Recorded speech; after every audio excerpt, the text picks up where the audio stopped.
Shivering is a very inefficient way to produce heat, which is what your body's trying to do when it's exposed to cold. And your muscles are basically contracting and producing heat from that, but that's just not very efficient. So the more eloquent way to do it, or elegant, I guess, way to do it is, to basically have your mitochondria produce tons and tons of heat. So mitochondria are these little organelles inside of your cells that are responsible for producing energy. Usually that's in the form of adenosine triphosphate, ATP, and that's what lets everything function inside your body, from your neurotransmitter production to your heart beating, etc.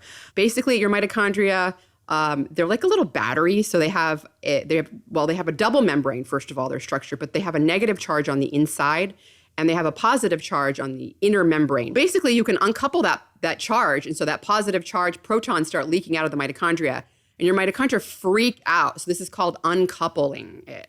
And they start to, it's maximum respiration, as we call it. They try to make as much energy. They're like, I got to get that proton back, that gradient, electrochemical gradient. And so they just go insane. And they, in this case, it's uncoupled energy. So the energy they're making is actually heat, not ATP. But you're essentially burning substrate. So who cares? You're burning glucose, you're burning lipids, you're basically burning things and making heat.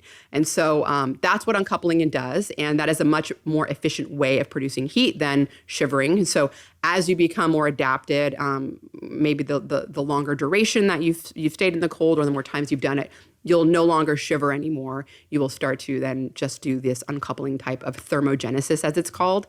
And another type of adaptation that occurs is you actually produce more mitochondria in your adipose tissue. And that actually happens, also regulated by norepinephrine or noradrenaline, through a protein called PGC1 alpha. And what that protein does is it makes more mitochondria in your adipose cells. So per adipose cell, you're getting more mitochondria. It's a beautiful way to basically make more heat when it's one of those things where it's like, your body's going, okay, I'm going to be exposed to this cold next time. How can I make sure I don't die?